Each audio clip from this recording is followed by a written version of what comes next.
어, 시작하겠습니다.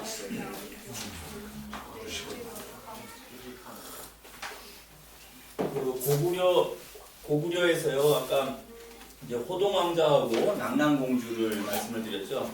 그 다음에 제 4대 왕은 이제 민중왕이라고 그래요. 민중왕. 대무신 왕의 동생이 이제 그 왕위를 이어갔습니다. 그 다음에 5번째 왕이 모본왕이라고 그래요. 모본왕. 그리고 이 사람은 이제 민중왕의 동생이에요. 그러니까 지금 대무신왕, 민중왕, 모본왕은 다 동생들이 계속 이어받았죠.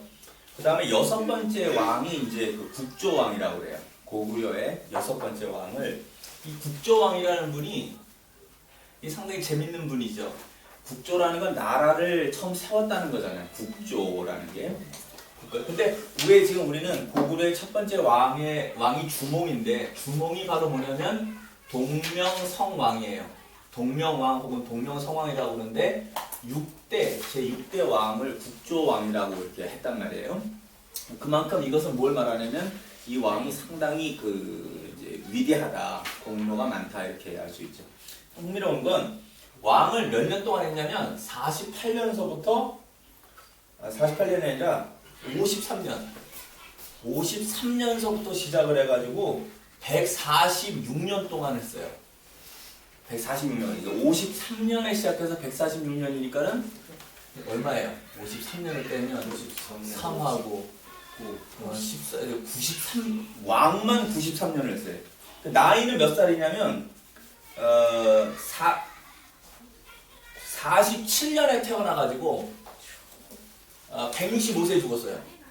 165세에 죽었으니까 빼면 15에서 7 빼니까는 18이에요? 118세. 118세를 장수하셨고 왕만 93년을 했어요. 그러니까 우리 조선 민족에서 최고로 오래 산 분이기도 하고 최고로 왕을 오래 있었던 왕이 국조왕이라고 하는 겁니다. 혹은 태조왕이라고도 불러요. 태조라는 말이 이제 나라 세우는 분을 이제 타이주라고 하는데 그 태조 혹은 국조 이렇게 부르는 거죠. 그래서 이분이 이제 아까 말한 그 옥저라는 이런 부분을 이제 병합을 해서 고구려로 삼았고요. 그리고 이제 아주 뛰어난 일들을 많이 했어요. 근데 나중에 이제 7대 왕이 이름이 뭐냐면 차대왕이에요. 이 차대왕은 국조왕의 동생이에요. 태조의 동생인데 좀 전에 이제 우리가 동생들이 왕이 될 수도 있었잖아요. 그러니까 이 차대왕이 왕을 하려고 형 죽기만을 기다리고 있는 거예요. 근데 안 죽어요. 아무리 기다려도 죽질 않으니까 이 동생이 안 되겠다 그래서 이제 쿠데타를 일으킨 거예요. 이제 거밈을 이제 반란을 일으켰죠. 그래서 쳐들어갔어. 이제 그래서 반란을 일으키니까 태조왕이 알았어요. 신하가 미리 알려줬어요. 저 동생이 지금 반란 일으키려고 합니다. 그럼 죽으려면 죽일 수도 있어요. 근데 이제 태조왕이 이러고 있다가 이거 뭐 이렇게 오래 했는데 동생이 오니까 야야 너 왕해라. 그리고 그냥 지는 저 건너방으로 건너갔어요. 그래서 이제 동생이 지금 왔다가 형이 야 그냥 왕해. 그러니까 이제 칼 들고 왔다가 형이 그냥 물러나니까 이게 죽이지도 않고 형을 이제 죽여야지 왕했는데 형이 그냥 하라고 그러니까 그래 그럼 내가 할게. 그리고는 형도 안 죽이고 형은 그냥 옆으로 물러가서 상왕이 되고 이제 상황 그러잖아요. 그러니까 상왕 대신 상왕이 되고 동생이 이제 그냥 왕을 했어요. 이름이 차대, 다음 왕 비슷하잖아요 이름이. 그래서 고구려 왕 중에서 이 태조왕하고 차대왕 이것이 역사에서 이제 하는 게 참 재밌어요. 그런데 이때 이제 차대왕이 왕 정치를 잘못하니까 신하 중에 고복장이라 아까 이제 국조왕 때 이 차대왕이 반역하려고 했던 걸 알려줬던 신하가 이제 고복잠인데 그 사람이 이제 차대왕이 하도 정치를 못하니까는 이런 말을 했어요. 나는 도가 없는 때에 사느니 차라리 빨리 죽겠다. 그러니까 도가 없는 세상, 당신 같은 사람이 정치하는 세상에 난 안 살겠다. 그리고 이제 죽었어요. 그래서 차대왕도 나중에 신하인 명림답부라는 사람한테 이제 또 죽임을 당했고요. 그다음 8번째 왕이 이제 신대왕이에요. 이제 역사는 이렇게 그냥 쭉 나가는 건데 이런 재밌는 왕들을 이제 기억을 해두면 저런 왕이 있었구나. 이런 왕은요 지금 한국인하고 얘기해도 한국인 몰라요. 한국인들도 몰라요. 이거 들으시고 나중에 얘기를 해주면 한국인이 오히려 깔깔 재밌다고 이제 웃을 얘기죠. 그리고 이제 이 차대왕이 죽으니까 명림답구가 이제 그 다음 다시 태조왕의 동생을 신대왕 이제 왕으로 삼아서 이제 8번째 왕이 됐어요. 그 다음 9번째 왕이 고국천왕이라고 그래요. 이분이 이제 유명한 분이에요. 이제 왕들이 특별한 왕들이 이제 동명성왕, 유리왕, 대무신왕 1, 2, 3대가 유명하죠. 그 다음에 6대 국조왕이 유명하고 그 다음 9대에 이제 고국천왕이 유명한 왕이세요. 이 사람은 이제 을파소라고 하는 신하를 재밌는 게 뭐냐면 항상 유명한 위대한 왕이 나오면 그 사람들은 신하를 잘 써요. 그러니까 그 사람이 훌륭한 정치가였느냐 아니었느냐 군주였느냐 아니냐 알려면 그때에 뛰어난 신하들이 있느냐 없느냐 유명한 신하가 없느냐 있느냐를 보면 알아요. 중국도 만약에 여러분이 기억하는 그런 뭐 훌륭한 재상이나 이런 분들이 있으세요? 지금 마오쩌둥서부터 지금까지 올 때 이제 만약 훌륭한 인물들이 많다면 그건 훌륭한 주석이었다는 거예요. 그 시대. 지금은 아직 평가를 잘 못하겠으나 이제 이 고국천왕은 을파소라고 하는 신하가 있었다는 거예요. 그래서 이 신하가 이제 하고 이때 이제 진대법이라고 하는데 이게 뭐냐면 진대법은 그 봄의 춘군기. 이제 한국 사람들은 이걸 보릿고개라고 그래요. 들어보셨어요? 먹고 살 게 이제 봄이 되면 없어요. 그러니까는 나무 껍질 벗겨 먹고 막 이러니까 나라에서 이제 이 고국천왕은 이 진대법이라는 걸 실시해서 그 곡식을 빌려준 거죠. 그리고 이제 가을에 싸게 이제 이자만 좀 치든지 그냥 받든지 해서 백성들이 살아갈 수 있도록 한 이러한 제도를 일종의 복지 제도죠. 이게 최초로 한 왕이 고구려의 고국천왕이다. 이렇게 이제 아시면 돼요. 그때 그 을파소가 한 말이 이 을파소는 재상이 한 말이 있는데 때를 만나지 못하면 조용히 숨어 살고 때를 만나면 나아가 벼슬을 하는 것이 선비의 일이다. 대왕이 나를 덕으로 대우하시니 내가 어찌 전에 은거하여 살던 일을 생각하겠는가. 그러니까 을파소는 훌륭한 이제 그 뛰어난 능력자인데 고국천왕이 자기를 알아줘서 대우를 하니까 이제 내가 나가서 이게 유교에서 말하는 출세라는 거예요. 출세. 그 출세했다는 게 말이 아니라 유교를 배운 사람들은 마땅히 그런 그 군주와 함께 자기를 알아주는 자가 있으면 나가서 출세, 세상을 나가서 세상을 평화롭게 한다는 거예요. 정치를 잘해서. 근데 우리는 이제 그걸 벌써 막 성공하는 걸 출세한다고 하는데 그게 아니고 유교의 원래 말은 좋은 임금이 나오면 인물들이 그와 함께 나라를 잘 다스린다. 백성을 편안하게 살게 한다. 이게 출세예요. 그래서 을파소가 바로 이제 출세를 하여 고국천왕과 함께 나라를 잘 다스렸다. 이런 것이죠. 그래서 역사는 바로 이러한 부분들, 그러니까 역사를 통해서 역사를 배워놔야 정치가가 자기가 어떻게 정치하는지를 알게 되는 거죠. 그 자기 민족을 다스릴 때. 그 다음 이제 10번째 왕이 산상왕이라고 해요. 산상왕이라고 하는데 이분의 재밌는 게 이분의 이제 아내가 우시왕후예요. 왕후가 이제 우시인데 산사랑이 죽었어요. 그런데 왕후는 이제 이 우시왕후는 자기가 이제 그 왕후로서의 권력을 그대로 유지하고 싶어해요. 그러니까 자기 남편이 죽은 거를 이제 알리질 않아요. 비밀로 붙여라. 그리고 왕이 죽은 남편이 죽은 그날 밤에 가가지고는 동생 바로 동생 이게 좀 전에 얘기했죠. 고려는 아들로 이어지지 않고 동생에도 이어질 수 있어요. 특히 이제 아들이 어리거나 그러면은 어린 왕을 이제 넘볼 수 있잖아요. 그러니까 그럴 때는 강력한 이런 이제 동생이 있으면 넘겨주기도 한단 말이에요. 이제 발기라고 하는 그런 그 동생 산상왕의 동생이에요. 근데 이 우시왕가 밤에 찾아가요. 그래갖고는 이제 협정을 맺들어내요. 그 뭐냐면 형수를 아내를 취할 수 있어요. 고대에는. 그러니까 형수가 가서 형이 죽었는데 나를 왕으로 그대로 삼아달라.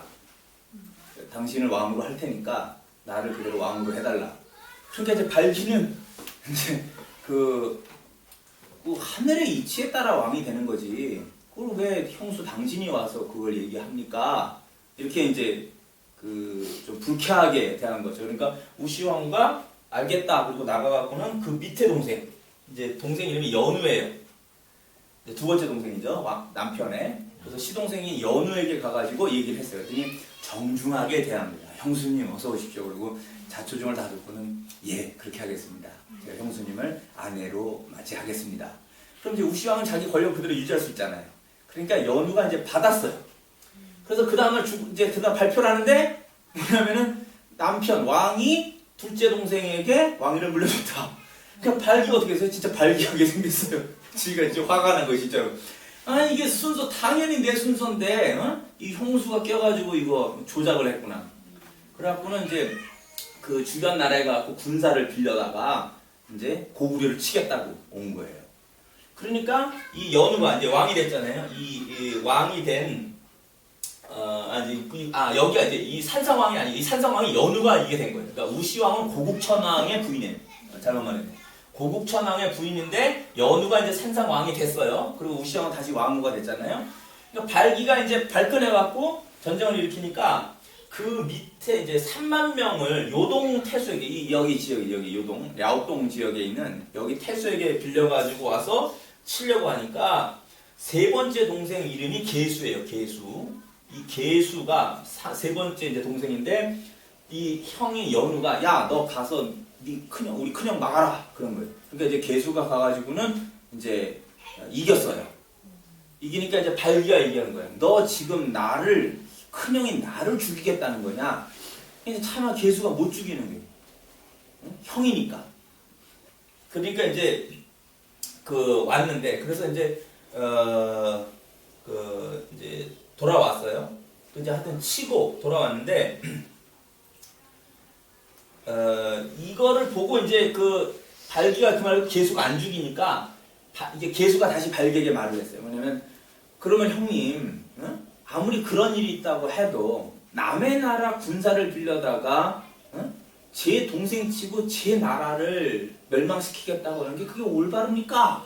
이렇게 이제 동생이 얘기를 한 거예요. 그러니까 발기가 그 소리를 듣고 자기가 너무나 감정에 의하여 잘못 행동했구나. 이제 부끄러워서 자결을 해요, 발기가. 그래서 내가 잘못한 일이다. 고구려에 대해 내가 잘못한 일. 그래서 이제 형이 자결을 했어요. 이제 이런 형태가 이제 요 우시왕후와 지금 연우 요런 게 이제 우리 한 시대를 사는 사람들 속의 이야기. 그럼 요걸 이제 어떻게 볼 거냐 이제 요런 사건들이 고구려 속에 있었다는 거죠. 영화로 만들어진 거 있어요 이런 거? 아니요, 이런 건 안 만들어졌죠. 근데 누군가 감독이 한번 만들어도 좋죠. 뭐. 재밌을 수 있어요 이런 부분이. 얼마나 와서 볼지는 몰라요. 돈이 될지는 모르겠어요. 이순신 같은 거는 돈이 되죠. 그게 명량해전 이런 거는 1,700몇 명이 와서 보고 중국에까지 와서 막 틀고 그랬습니다. 11대 왕이 이제 동천왕이에요. 동천 왕이라고 이제 산상왕의 아들로서 이제 왕위를 이었습니다. 여기는 참 재밌는 게 있는데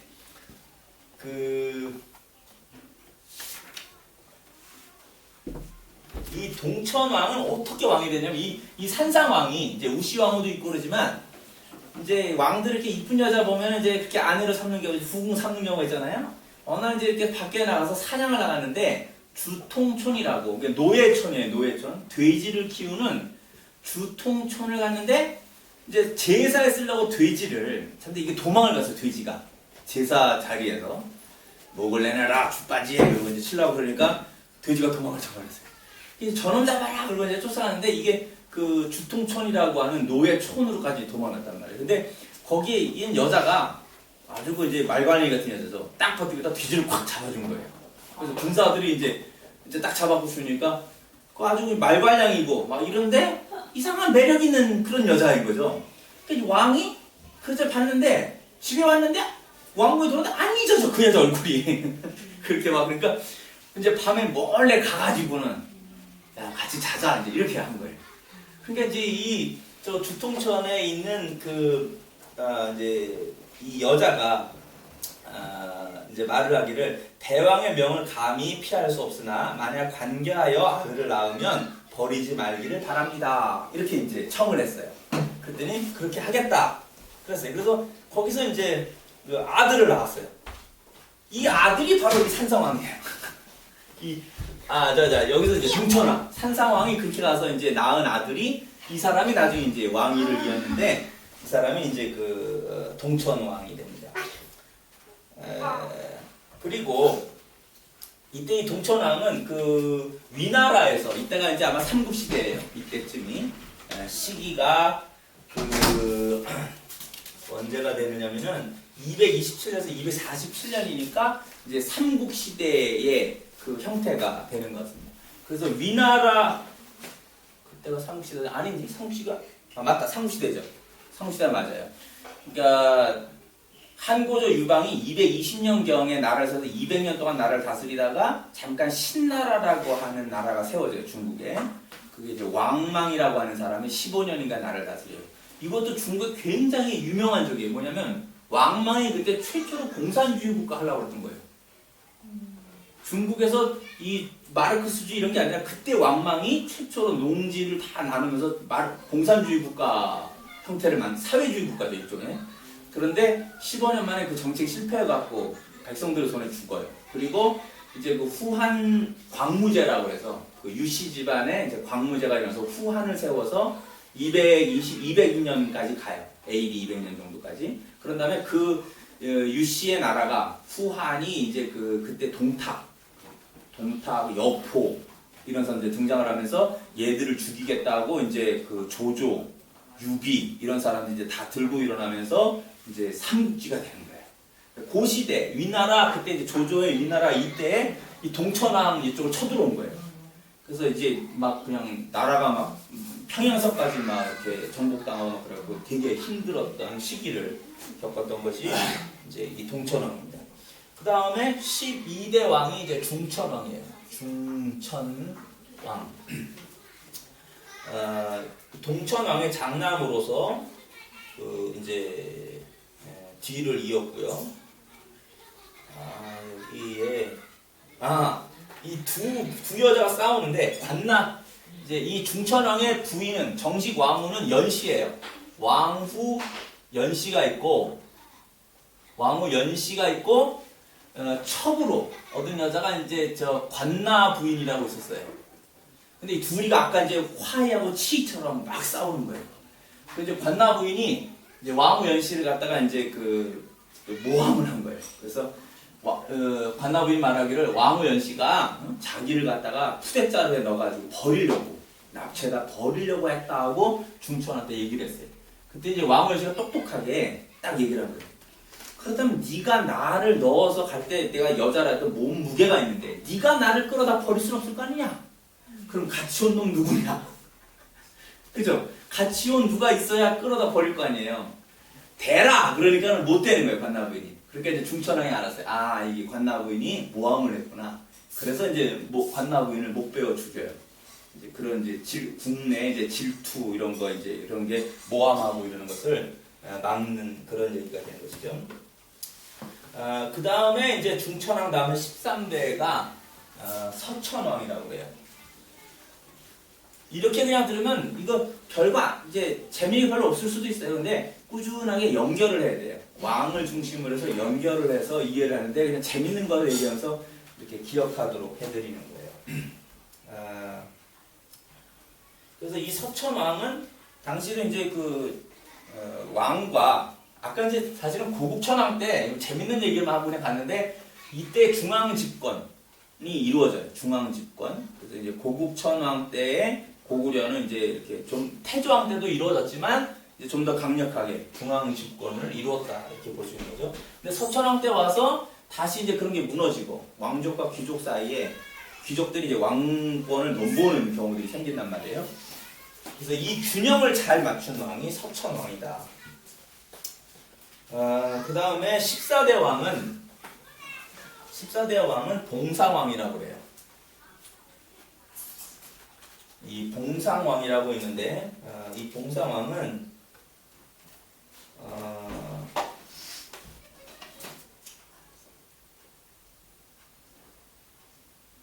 이제 이 사치와 방탕에 빠졌어요. 봉상왕이. 그러니까 그때 재상, 창졸이라고 하는 재상이 있었는데 이제 왕과 재상의 관계는 중국에서도 주석과 지금 이제 그 국무총리 있잖아요. 총리와의 관계 같은 거예요. 이 재상인 창조리가 간언을 했어요. 재난이 거듭 닥쳐 곡식이 자라지 않아서 백성들은 살 곳을 잃어버려 장정들이 사방으로 흩어지고 노인과 어린아이가 구덩이에 뒹구니 지금은 진실로 하늘을 두려워하고 백성을 염려하여 삼가 두려워하고 수양하며 반성해야 할 때입니다.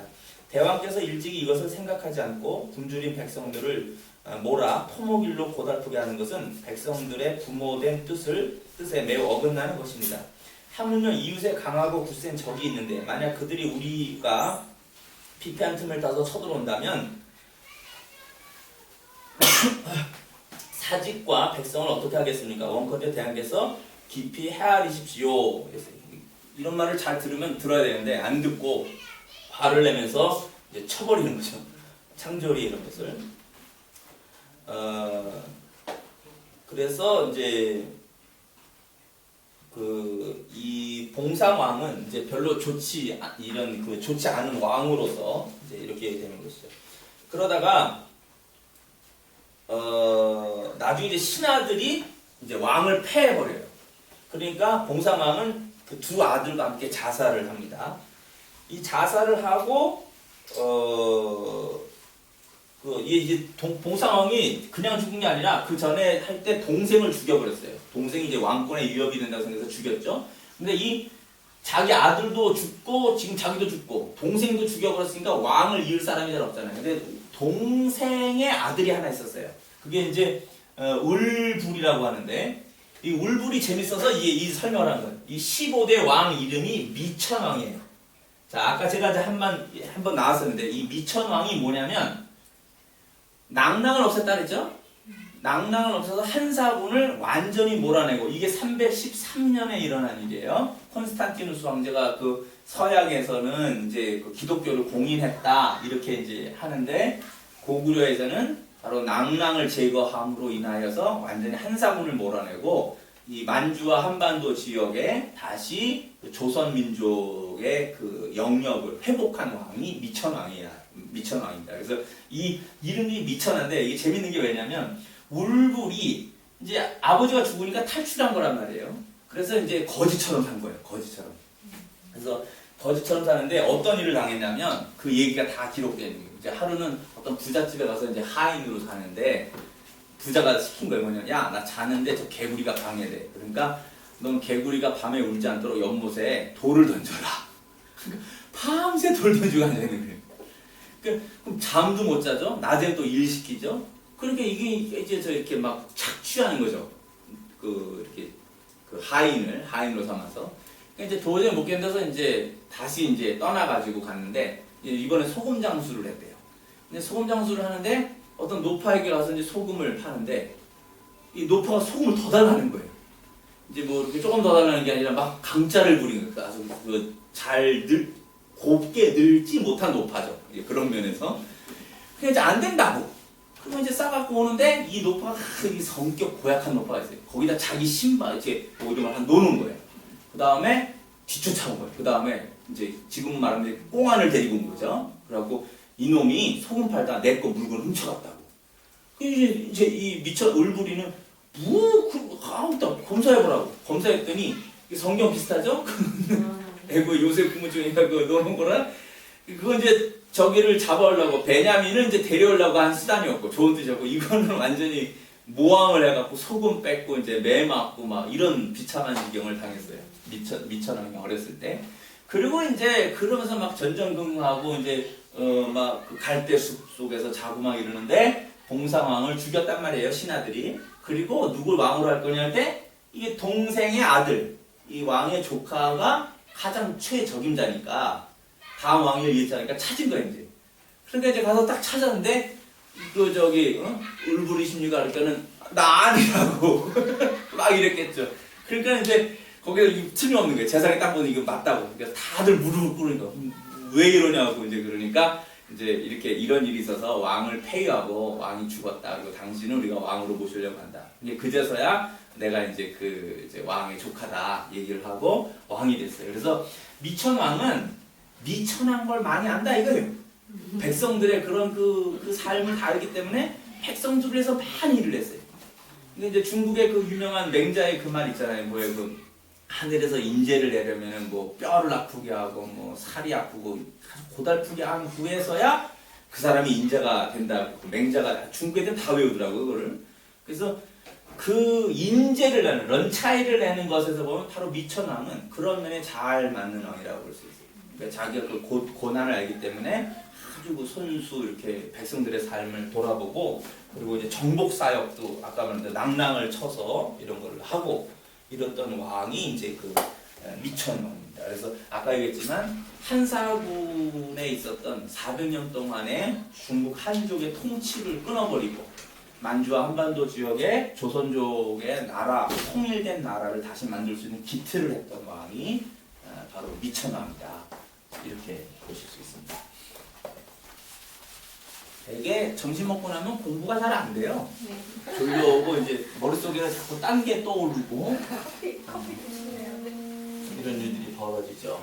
그래서 아침에는 이제 보통 그 이제 이론적인, 이성적인 거 이제 이런 거 다 할 거 그때 다 해버리고 점심 먹고 나면 이제 재밌는 얘기 이런 종류로 이제 가요. 그래야 이제 안 잊어버리거든요.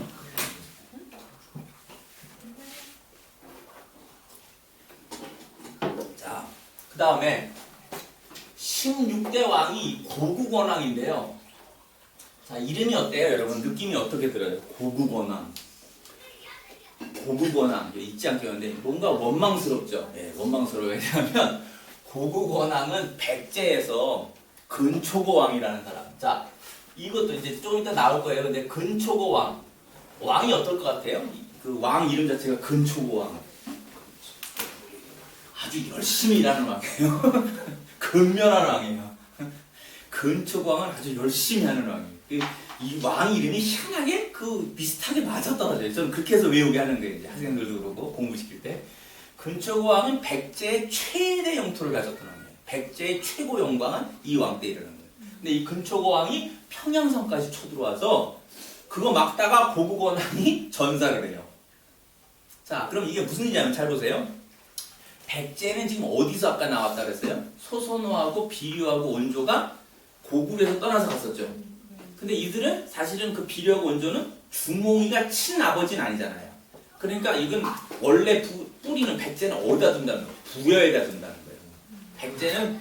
백제가 고구려랑 싸울 때 그 스텝파더, 그러니까 계부의 집이지만 주몽이 고구려 집이 그렇기 때문에 자기들의 핏줄은 부여에 있다. 이게 이제 백제는 항상 그거 생각하는 땅이 백제. 근데 그래도 고구려 입장에서 뭐 이거는 저기잖아요. 그 뭐야 그게 그 계자라고 이걸 뭐라 해야 되지? 영어로는 스텝선인데, 야, 너 스텝선을 뭐라고 해야 되니? 방공을 보니까 서자도 아니고, 서자는 이게 첩의 아들이고 정식 부인의 아들인데 내 친아들은 아닐 경우 그 계자일 거예요. 그러니까 계부라고 하니까 아버지를 계부라고 하니까 이제 계자를 할 텐데, 고구려가 볼 때는 백제라는 것은 자기들이 볼 때는 그 주몽이 아버지였고 아들 그 계자들이 가서 세운 나라니까 하나 내려볼 거 아니에요. 근데 이 왕이 와서 자기가 고구려 왕을 죽였단 말이에요. 백제 왕이 와가지고. 자, 이거 생각 얼마나 엄청난 충격이겠느냐고요. 작은 집에가 와갖고 큰 집을 쳐갖고는 박살났다 이런 생각이 드는 거 아니에요. 이게 고구려 최대의 이제 충격 사건이었던 거예요. 왕이 백제 왕에 의해서 고구려 왕이 죽었다는 게. 그래서 이때 이제 이 고국원왕 다음에 왕이 누구냐면 소수림왕이에요. 자, 이 소수림왕은 무슨 이제 다 중국에서 보면 소림사 비슷하죠. 소림사가 이제 무술하는 것처럼 소수림왕은 이제 고국원왕이 죽으니까 이거 고구려를 회복해야 되겠다. 이걸 이제 크게 만들어야 되겠다라는 생각이 당연히 들겠죠. 그래서 이 왕이 한 게 뭐냐면 태학이라고 하는, 이 태학이 뭐냐면 고구려 최고의 학교예요. 그럼 이게 우리 여기 따지면 베이징 다슈에 칭화 다슈 같은 거를 세웠다는 거죠. 혹은 국가 무슨 과학기술원 같은 거를 만들어가지고 이 태학에서 인재를 양성했어요. 두 번째 뭐냐면은 불교를 받아들였어요. 당시에 불교를 받아들인다는 게 뭐냐면 다른 이런 무당 종교가 있었단 말이에요. 뉘우 종교가 있는데 그건 다 귀족들하고 결탁돼 있었어요. 귀족이나 지방의 그런 세력가들하고. 그러니까 왕이 자기가 힘을 내려면 뭔가 이런 그런 그 민속 종교보다는 센 종교가 필요한 거예요. 근데 불교는 당시에 무슨 힘을 줬냐면 왕을 중심으로서 하나를 똘똘 뭉치게 하는 중앙 집권에 엄청난 힘을 주는 종교가 불교였던 거예요. 민속 종교들이 따라가지 못할 정도로 높은 그런 그 정신 세계를 갖고 있었단 말이에요. 부처의 그 가르침들이. 그래서 고구려 때 이 불교를 소수림왕이 받아들이는 거예요. 그걸 뭐냐면 왕권 강화를 위해서. 세 번째는 뭐냐면 세 번째는 그 태화불교 그다음에 율령반포라고 해요. 율령반포라고 하는데 자, 이 율령이라는 게 뭐냐면 율이 law예요, law. 그러니까는 법이죠, 이게. 명은 명령이에요.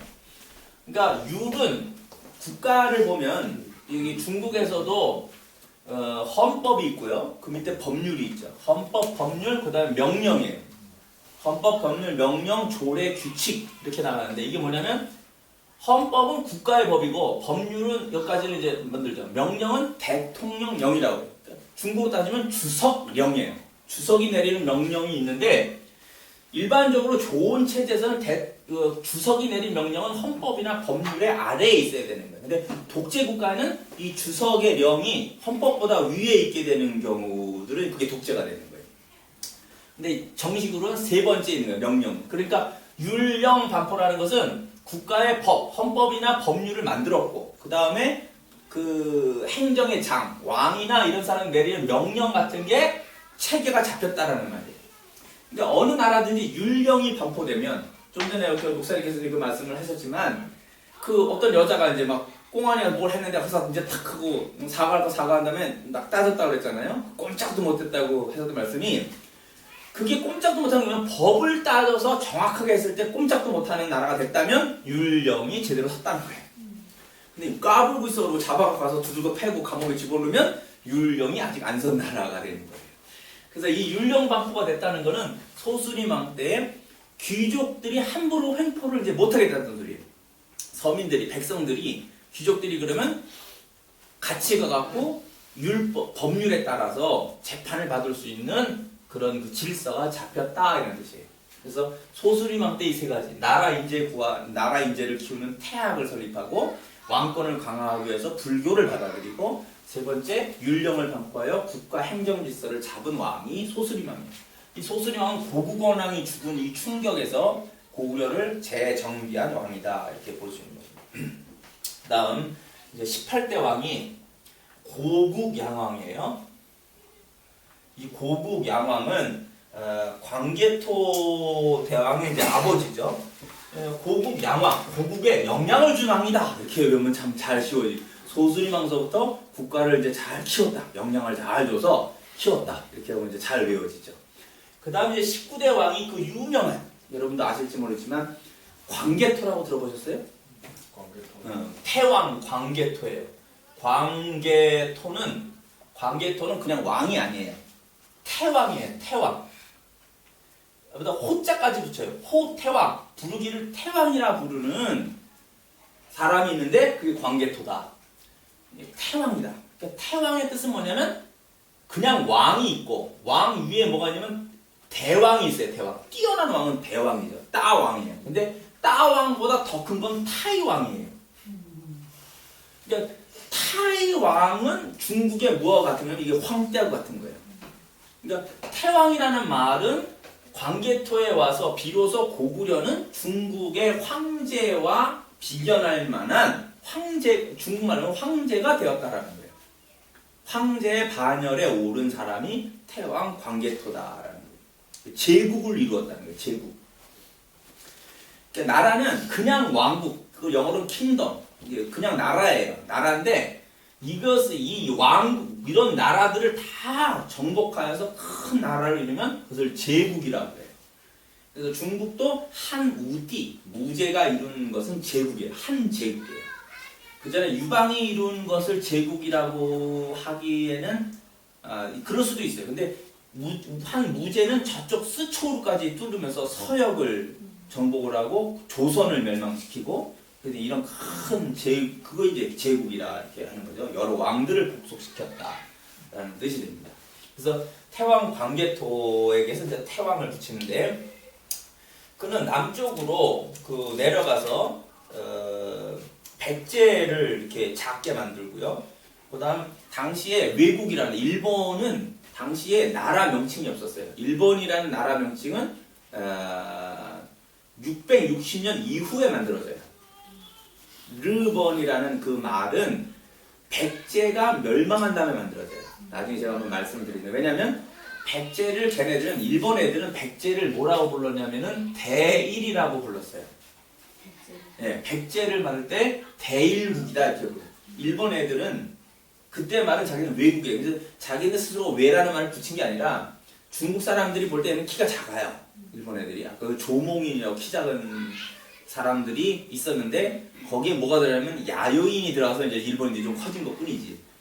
그래서 일본 이게 외국이라는 키가 작다, 왜소하다 해서 외국인데 이 외국이라는 명칭으로 계속 이제 중국이나 한국에서의 외교 문서에는 다 그렇게 나와 외국이라고. 그러다가 이 일본이 모든 문물을 어디를 통하여 받아들이게 된 것이냐면 백제를 통해서 대다수를 받아들인 거예요. 그래서 백제가 자기네 문명의 어머니 같은 나라예요. 아까 그 소설어가 세웠던 그 나라가.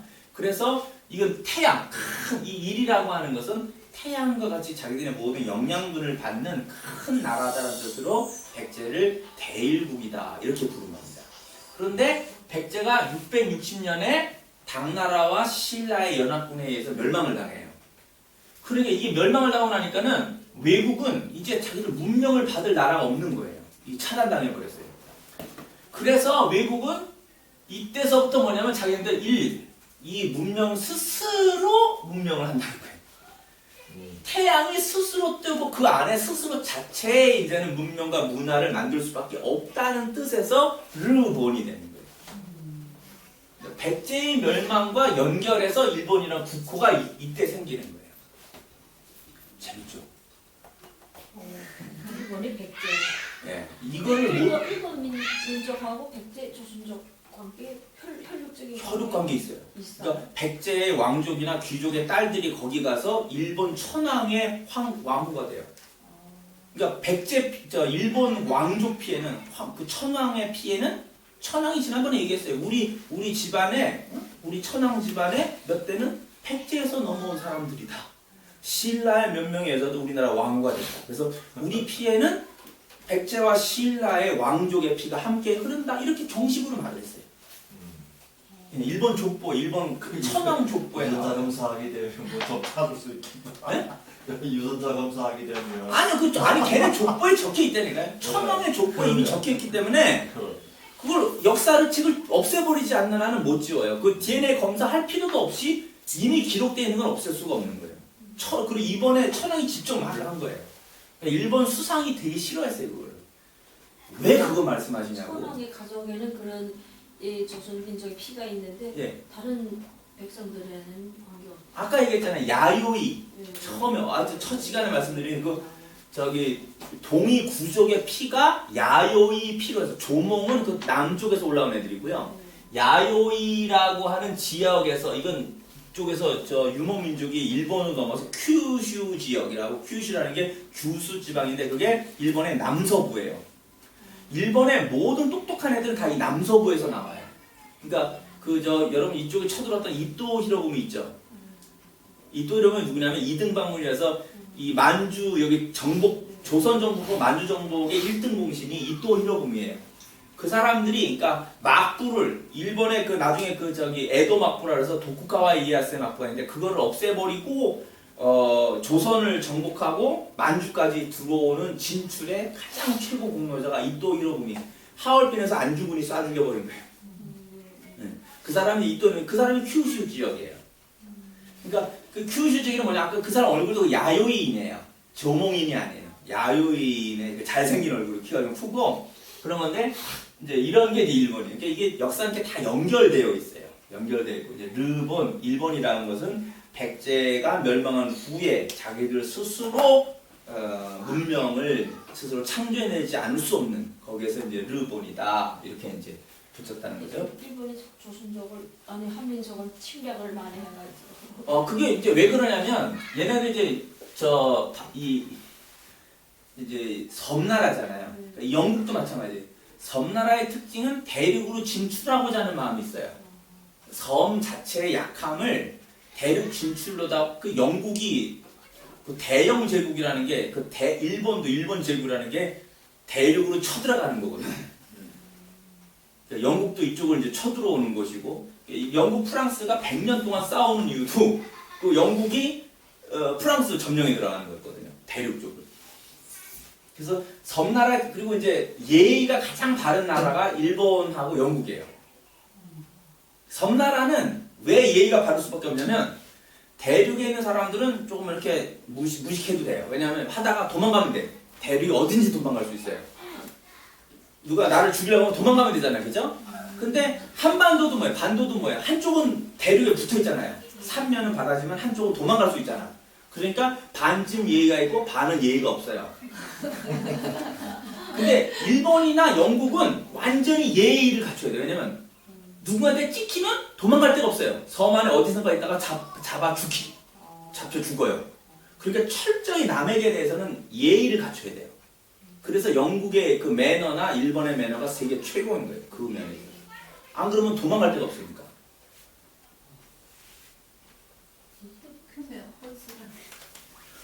호주는 대륙이에요. 호주는 섬이 아니에요. 거기는 이제 도망을 갔는데 계속 도망갈 수 있어요. 땅을 돌면서. 대륙이에요. 그러니까 호주보다 작으면 섬이라고 부르고요. 그러니까 이게 호주가 기준이 아니라 저 위에 뭐가 있냐면은 아이슬란드라는 게 있어요. 아이슬란드가 그거보다 크면 대륙이고 아이슬란드가 딱 섬의 최고 큰 게 그거예요. 그거보다 크면 대륙이고 그거보다 작으면 섬이라고 해요. 대를 기준으로 해가지고 크면 대륙이고 작으면 섬이고. 예. 아이슬란드를 기준으로 해서 오스트레일리아는 커요. 아이슬란드. 그래서 그것은 대륙으로 오세아니아 주라고 해서 대륙으로 넣어주는 거죠. 그러니까 대륙 기질이라는 것은 도망가도 계속 도망갈 수 있으니까 대륙 기질로 갈 수 있어요. 근데 섬은 안 돼요. 언젠가 잡혀 죽는다는 생각이기 때문에 철저히 예의를 지켜야 돼요. 상대방에 대해서. 상대방이 어떤 생각을 하는지 모르겠고 철저히 자기를 가리는 이런 속성들이 영국이나 일본 사람들에게 나타나요. 그 섬나라 기질이 똑같아요. 그런 면에 있어서는. 그리고 자꾸 대륙으로 뻗으려고 진출하려고 자기네 속보다는 더 바깥으로 나가려고 하는 길들이 있어요. 그래서 위험한 거예요. 그리고 걔네들은 섬이라고 하는 것은 뭐냐면은 많은 걸 받아들여요. 흡수해서 저장시켜놔요. 근데 이제 반도라는 나라는 받았다가 빨리 빼버려요. 그러니까 한반도에 있는 이제 우리 조선족인 애들은 받아가지고는 저장이 잘 안 돼요. 다 이제 빨리 빠져요. 빨리 들어오고 빨리 나가고. 그러니까 오래 두는 거를 잘 못 견뎌해요. 지루해요. 근데 일본은 다 이게 나갈 데가 없이 다 쌓이는 거예요, 거기. 그러니까 섬나라 애들은 영국도 일본도 그렇고 이렇게 잘 쌓아둬요. 모든 고적이나 유적이나 이런 것들을 차곡차곡 쌓아놓는 애들이 그 섬나라 기질이에요. 그리고 반도 기질의 애들은 받았다가 다 빨리빨리 또 빼주고 새로운 것 나오고 계속 새로운 걸 찾는 형태들이고 대륙 기질은 남을 무시해요. 이제 뭐 일본에 보면 시들 뭐 해가지고 좀 조그만 나라인데 뭐 있냐고 이런 식의 기질이 중국 사람들에게 있어요. 그래서 일본 사람들은 뭐냐면 영국도 마찬가지인데 자기네 민족을 뭐라고 말을 한 거 있으면요 다 받아들여요. 그리고 다 분석하고 연구해요. 그 다음에 어떤 새로운 게 나와도 일본도 그렇고요. 받아들이는 40년이 지나면 완전히 자기는 나라 것이 돼요. 어떤 문명도 다 받아들여 40년이 지나면 딱 자기 게 돼버리고 거기서 더 나은 제품을 만들어내요. 섬나라 기질이. 근데 중국의 대륙 기질은 뭐냐면 남이 하는 거 잘 안 들어요. 쥐가 말해봐야 그게 뭐 이 큰 저기에 이렇게 굉장히 교만한 편이 있는 거예요. 어떤 면에서 보면. 남이 나를 어떻게 평가하든 그런 거 신경 안 써요. 근데 일본이나 영국에서는 남이 뭐라고 하는 거 다 신경 써요. 다 신경 써서 이제 갖고 있는 그런 기질들이 있어요. 근데 반도의 기질은 반반씩 있어요. 바꾸도 내보내고도 새로운 것만 찾고 그래서 항상 그 새로운 기질의 뭔가를 이제 찾고 이제 좋은 면에서 보면 창조 정신이에요. 하여튼 뭐 그런 거가 있다. 뭐 기왕 이제 저 문명 문화 쪽에 나와서 그냥 일본에 대해서 잠깐 얘기를 했습니다. 그 다음에 그 이제 일본이 얘네들이 이제 신라를 쳐들어왔었어요. 그래서 신라의 왕이 그때 이제 내물왕인데 내물 마리칸인데 이 내물 마리칸이 광개토 태왕한테 부탁을 해요. 좀 도와달라고. 그래서 태왕이 5만 명의 군사를 보내가지고 외국 애들을 물리쳐줘요. 그때서부터 이제 신라는 고구려의 속국이 돼요. 고구려가 이제 말하는 대로 그냥 왕도 삼아야 되고 이제는 속국으로 한참 있게 돼요. 신라가. 그리고 이제 북쪽으로도 북방 쪽을 이제 여진족들이 있는 쪽을 이제 또 정복을 하고 연나라의 후연이라고 하는 이때가 이제 그 웨이진 남베이 차오죠. 위진 남북조 시대 때에 이제 그 광개토 태왕이 활동을 해요. 그래서 그 북조에 있는 조그만 나라들을 다 쳐서 격퇴시키고 대제국을 이제 태왕 광개토가 이루게 됩니다. 그리고 내정에도 이 국가 이게 내정에도 잘 하고 그러셔서 이제 조선 민족들이 볼 때는 태왕 광개토가 가장 이제 위대한 그런 이제 정복 군주, 정복 왕으로서 이렇게 추앙을 합니다.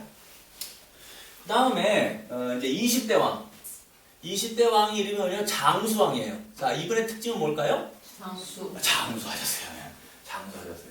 그래서 이분이 아까 국조왕만큼은 못해요. 태조왕만큼은 못하는데 413년에 왕이 돼서 490년까지 가요. 413년. 그게 몇 년이야 이것도? 꽤 길죠? 77년이에요? 만만치 않아요. 그죠? 아까 태조왕 90몇 년 했고 이분이 이제 77년 했는데 그래서 이게 재밌는 게 있어요. 이건 절대 안 잊어버리는 거예요. 장수왕의 아들 이름이 조다예요. 여러분 조선도 이 말 쓰는지 모르겠네요. 아유 저 쪼다 같은 놈 이런 말 써요?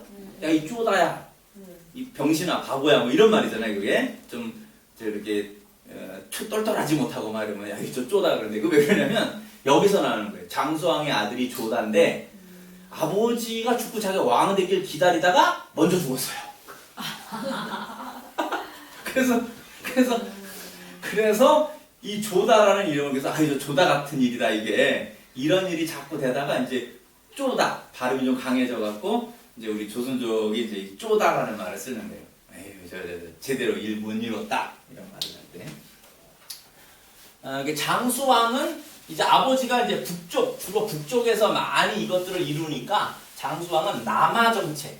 그러니까 한반도 저 밑에 신라하고 백제를 다 쳐서 없애고 이제 하나의 국가를 만들려고 했던 거죠. 그러다 보니까는 장수왕이 밑으로 막 공격해 보니까는 신라하고 백제는 어떻게 되겠어요? 야 이거 안 되겠다. 우리 망하겠다. 저 큰 강대국 고구려가 우리를 치니까 연합하자. 그래서 그 결혼 동맹이라고 해요. 한 100년 동안 신라하고 백제는 서로의 왕의 딸들을 서로 결혼시켜요. 그래서 사돈지간이 되는 거죠. 그래갖고 이제 고구려랑 싸우는 거예요. 맞붙어서.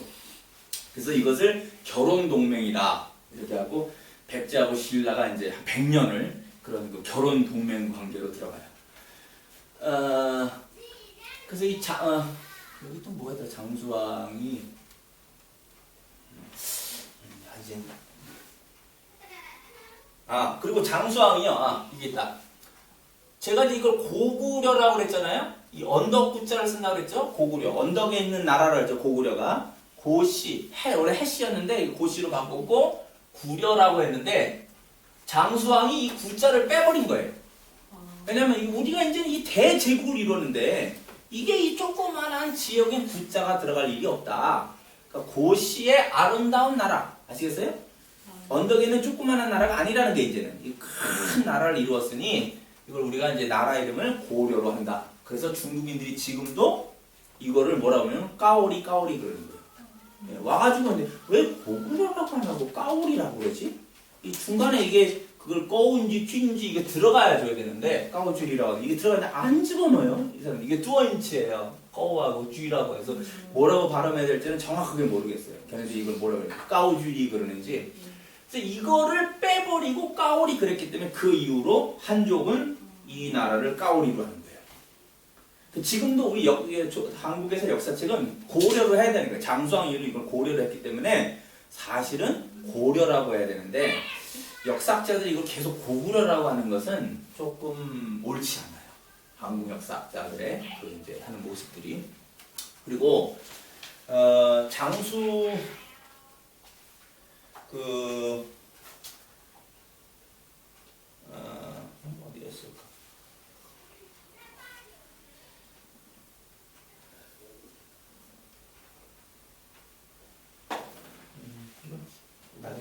그 다음이 이제 장수왕 다음에가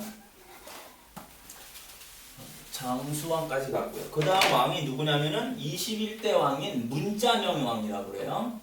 문자명왕.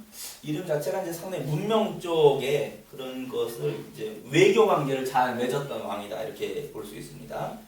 그러나 이제 오래 못했어요. 91년에 가서 519년까지 됐고 어느 정도 했구나. 22년에 이분이 또 재밌어요. 안장왕. 안장왕이라고 하는 분이 이제 특색이 있습니다. 기억할 만한 게 있는데 뭐냐면 자 여기 이제 왕자 시절에 안장왕은 역시 고구려의 스파이로 갑니다. 루샹. 刚才好像是挡过去的。啊？我刚才好像晃过去了。 아, 매실. 看到我。 안장왕의 이제 그 백제에 이제 지난번에 우리 호동왕자도 낙랑국에 그걸 갔다 그랬죠.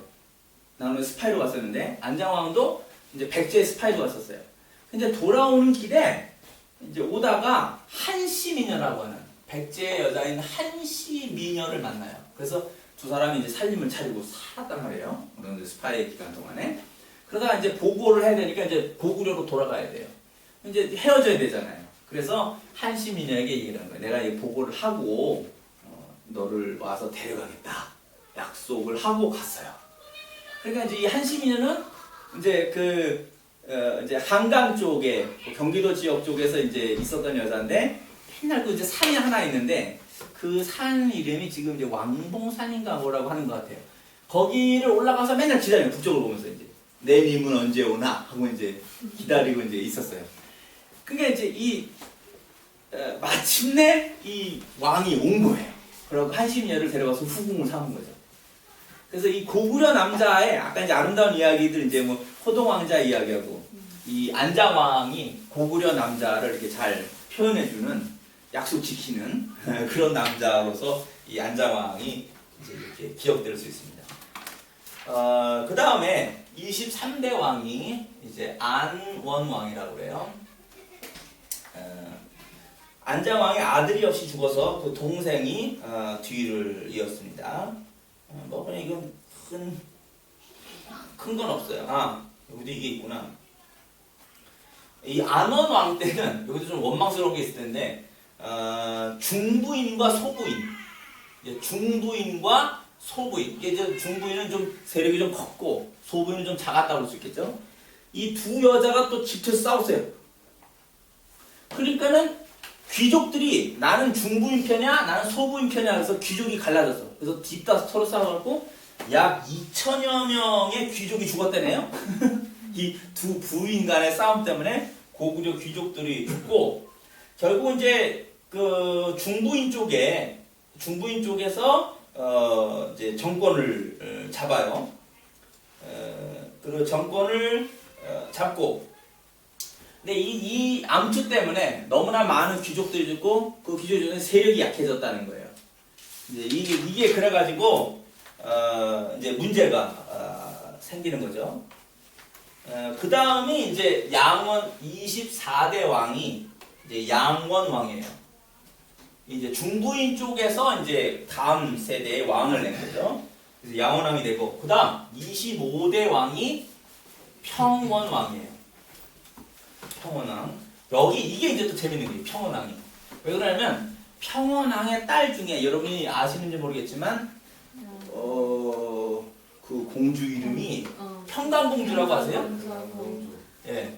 아, 이 여자 이거 이게 우리 말로 제가 용서했어야 되겠냐. 꼴통 여자예요. 꼴통 여자. 그러니까 이제 고집불통의 여자인데 한국 사람들이 꼴통이라고 그러는데 이제 그게 이제 여기 나타나는 거예요. 그게 뭐냐면 하도 어렸을 때 이제 우니까 이 평양성에 이제 그 바보 온달이 있었단 말이에요. 온달 이제 너 그 바보 온달한테 시집 보낸다. 이제 하도 우니까 이제 그걸 그치게 하려고 이 말을 한 거예요. 근데 이 여자애는 그 말을 그냥 어렸을 때 받고 있었던 거예요. 나는 온달한테 시집 간다 이러고. 그 이제 다 커가지고 시집할 때가 됐는데, 야, 그래서 이제 귀족 좋은 남자 이제 선택해서 너 남편 삼아줄게 그러는데, 저 온다한테 가야죠 그러는 거예요. 왕이 깜짝 놀라. 무슨 소리냐? 아버님 어렸을 때 저보고 얘기했잖아요. 저 온단한테 가는 거라고. 이런 여자예요. 그래갖고는 아무리 말려도 일단 자기가 한번 세운 거는 굽히지 않는 기질의 여자니까 어려서 오는 게. 결국 화가 나가지고 저거 내쳐라 이제. 그러니까 이제 내쳐버린 거예요. 이제 엄마들은 그냥 안 내치죠. 갈 때 이제 귀중품 보물 같은 거 줘서 어떻게 하나 잘 살아라 이제 하겠죠. 평강공주 나와가지고 온다리를 만나갖고 이 온다리 이제 사람 만드는 이제 프로젝트 이제 계획에 들어가는 거죠. 그래서 온다리를 이제 무술 그리고 글 공부 막 시켜가지고 이 고구려에는 이제 10월이 되면은 그 무천이라고 해갖고 그 사냥 대회가 있어요. 이건 뭐냐면 무인의 나라라고 했죠. 그래서 이제 항상 이것은 그냥 그 잡는 게 아니라 거기서 이제 장군이 되면서 발탁하는 거예요. 호랑이 잡고 막 이러면 이제 그거 용맹하다 해서 이제 이렇게 장군 국가의 이제 그 장교가 되는 거란 말이에요. 막 이제 호랑이 잡고 멧돼지 잡고 이제 막 이런 사람이 나온 거예요. 그러니까 와 대단하다 누구냐? 그 이제 와가지고는 딱 그 와서 얘기를 했는데 보니까 저 온달입니다 그러는 거예요. 이제 방이 왜냐면 못 알아들었겠죠. 온달은 네가 그 바보 온달이냐? 네. 그럼 내 딸 어떻게 됐냐? 그 이제 그때 딱 평강공주 와서 아바마마 하고 나타났죠. 자, 그래서 이제 온다리를 장군으로 삼은 거예요. 거기 이제 사냥대에서 1등을 했으니까 될 수 있었죠. 그러면 이건 이제 우리가 평강공주와 온달 이렇게 해서 이제 이야기를 우리가 전해오는데 그럼 이 이야기의 뜻이 뭐냐? 이거는 이제 평원왕 시대 때 아까 얘기했죠. 이게 중부인 쪽에서 양원왕을 내고 거기서 평원왕이 나왔단 말이에요. 그러면 이 귀족들의 세력이 이제 왕족보다 세졌죠. 그런 게 있어요. 귀족들이 추대 왕을 내는 형태가 돼버렸잖아요. 평원왕은 왕권을 다시 강화하려고 하는 거예요. 그 왕권 강화에 이 이야기가 들어있는 거예요. 뭐냐면 딸을 지금 누구에게 보내면 귀족에게 보낸 게 아니라 평민에게 보낸 거죠. 온달이라고 하는 평민에게 보낸 거예요. 그러면 평민 중에서 무술을 하는 자가 나와서 왕권을 보호한다는 거예요. 그 왕권을 보호하면서 귀족을 제압한다는 거예요. 이 이야기가 갖고 있는 것이. 그러니까 이 이야기 나중에 이제 더 와전돼서 이걸 더 극적인 사실 재밌게 하려고 이제 온달을 바보로 만드는 형태로 나타난 거지만 사실은 그게 아니라 귀족이 아닌 다른 쪽에서 왕실을 보호하는 무장 세력의 등장을 이야기를 하는 거예요. 이 부분이. 그래서 온달은 나중에 이제 그 아차산성이라 그래서 그 백제와의 그런 이제 그 싸움이 중부성까지 내려왔다가 거기서 이제 그만 그 불우하게도 그 삼국을 통일하는 위협을 이루지 못하고 죽게 돼요. 그러니까 이제 죽어서 온달 장군을 이제 무덤으로 보내자고 이제 그 장례 행렬이 가는데 안 움직이는 거예요. 온달 장군의 시신이 안 가요. 딱 관이 버티고 있는 거예요. 그러니까 이 왜 그러냐? 이제 평강공주가 내려온 거예요. 이 아차산성으로 와서 그 장군에게 이제 그 이야기를 해 관에다 대고 이미 이승과 저승의 일이 구분되어졌잖아요. 안타깝지만 당신의 그 육체의 생명이 다 했고 그러니까 이제 그만 그 한을 접으라. 이제 아내가 그 말을 하니까 그제서야 관이 움직였대요. 정말인가요? 어떻게 보세요? 정말로 보세요? 아니면은 저는 예 그만큼 그게 그 속에 뭔가 있고 그건 정말 안 움직였어야 된다. 저는 이 속에 들어있는 어떤 내면의 진실들 그건 다 믿어요. 정말 안 움직였을 수도 있었다라고 좀 봐요. 안 움직였다. 예 그렇게 신앙의 각도에서 본다면 기독교 학교에서요? 예.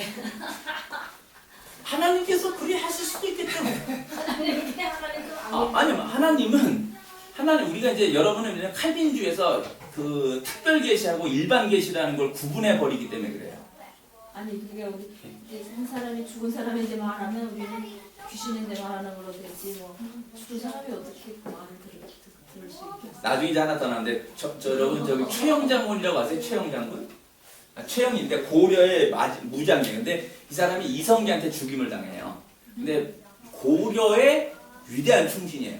그래서 죽임을 당한 다음에 내 무덤은 붉은 무덤 그대로 풀이 안 날 것이다. 왜냐면 붉은 무덤 그대로 고려에 대한 내 충성을 표현할 것이다. 죽은 다음에 정말 무덤에 풀이 안 났대요. 그리고 정몽주라고 하는 신하가 고려의 신하가 있는데 역시 이성계가 죽여버려요. 근데 정몽주는 선주교라고 하는 개성, 그 송도에 그 선주교라는 곳에서 철퇴를 맞아 죽는데 그때 떨어진 피가 아직도 안 없어졌대요. 정몽주의 피가 있대요. 그 선주교에 돌에 묻었는데 비가 그렇게 오고 풍화가 다 해도 안 없어진대요. 그 피가. 자, 믿으세요, 안 믿으세요? 자, 이 이야기는 최영장군의 무덤에 풀이 안 나는 거예요. 풀을 안 심었겠죠? 풀을 안 심었겠죠. 백성들이 끝까지 안 심었겠죠. 심었어도 그걸 안 하기 위해서 이성계 일파가 가서 심었어도 그래서 밤에 몰아서 다 뽑아버렸겠죠. 그게 민의 마음이죠. 최영장군이 한 말을 이루어주고 싶은 거겠죠. 풀이 잘 자라면 안 되죠. 그렇게 유언을 하셨으니까. 그러니까 다 뽑아버렸겠죠. 이성계가 가서 다 심어놔도 다 뽑아버렸을 거예요. 최영장군의 무덤을 붉은 땅의 무덤으로 그대로 놔뒀어요. 저건 충성이다. 이랬겠죠. 그 다음 선주교에 묻어있는 정몽주라는 신하의 피는 뭔가 돌에 붉은 부분이 있어요. 돌에 붉은 부분이 끼는 이만큼 요런 하얀 돌에도 이만큼 붉은 부분이 나타나는 게 있어요. 그거 딱 보면서 저거 정몽주 피라는 거죠. 그거 100년 가도 안 씻겨져요. 1000년 가도 안 씻겨져요. 돌 자체에 이만큼이 빨간 부분으로 있는 거니까 백성들은 그거 보면서 저거 정몽주 피라는 거예요. 정몽주 피죠 그게. 역사라는 것은 이런 아이들이 이걸 듣잖아요. 그러면 역사에 기면한 아이들이 이거 듣고 저처럼 생각하는 거예요. 그거 정몽주 피래. 붉은 무덤. 최영의 무덤은 영원히 붉은 무덤이에요. 아주 애매한데, 그러니까 신앙, 우리가 하나님을 믿는 신앙에서 나는 역사를 잘 아는 아이들이 하나님을 잘 믿게 돼 있다고 생각을 해요. 그래서 아이들 역사를 가르쳐보면 역사를 잘 믿으면 하나님을 믿게 돼 있죠. 이런 무엇이 의다, 무엇이 올바름이다 하면 그거 따라가게 돼 있습니다. 자, 그래서 이제 이 평강공주와 온달 장군의 이야기는 이런 부분이 되는 것입니다. 그게 이제 평온한 시대에 있었고, 그 다음에 26대 왕이 이제 영양왕이라고 해요. 이때에 수나라가 쳐들어와요. 중국의 수나라가 쳐들어오게 됩니다.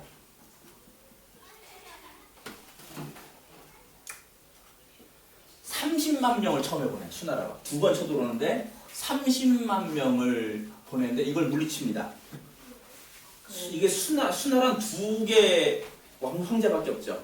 수문제하고 수양제가 있어요. 수위원비和수위양비인데, 자, 수문제는 어떤 사람이냐면 자기 외손자를 죽이고 왕이 된 사람이에요. 예, 외손자를 죽였어요. 외손자를 죽이고 외손자의 나라를 빼앗아서 수나라를 만든 거예요. 그러니까 이거 윤리 도덕상 안 맞죠. 자기 외손자를 죽이고 외손자의 왕권을 빼앗아서 수나라라는 나라를 세운 거니까. 이제 어떻게 벌을 받냐면 이 수문제를 아들 양제가 죽여요. 아들한테 죽이면 자기 외손자를 죽였는데 이제는 아들이 아버지를 죽이죠. 이제 그 어떻게 된 거냐면 수양제가 황태자로 있을 때 그만 아버지의 여자를 좋아하게 돼요. 후궁으로 있는 이제 그 안에 궁녀가 있겠죠. 궁녀 중에 이쁜 여자를 수양제가 좋아하게 된 거예요. 그래서 이제 그만 정을 통해서요. 그러다 보니까는 이게 이제 아버지한테 들통나게 생긴 거예요. 들통나면 아무리 태자지만 아버지가 좋아하던 여자를 그랬으면 아버지는 죽이거든. 그 아들들은 있으니까, 더 있으니까. 태자의 직을 폐위시켜버리고 죽일 수 있잖아요. 그럼 이제 양제가 죽게 생겼잖아요. 그러니까 아버지가 그걸 알게 됐다는 소식을 듣고는 먼저 아버지를 친 거죠.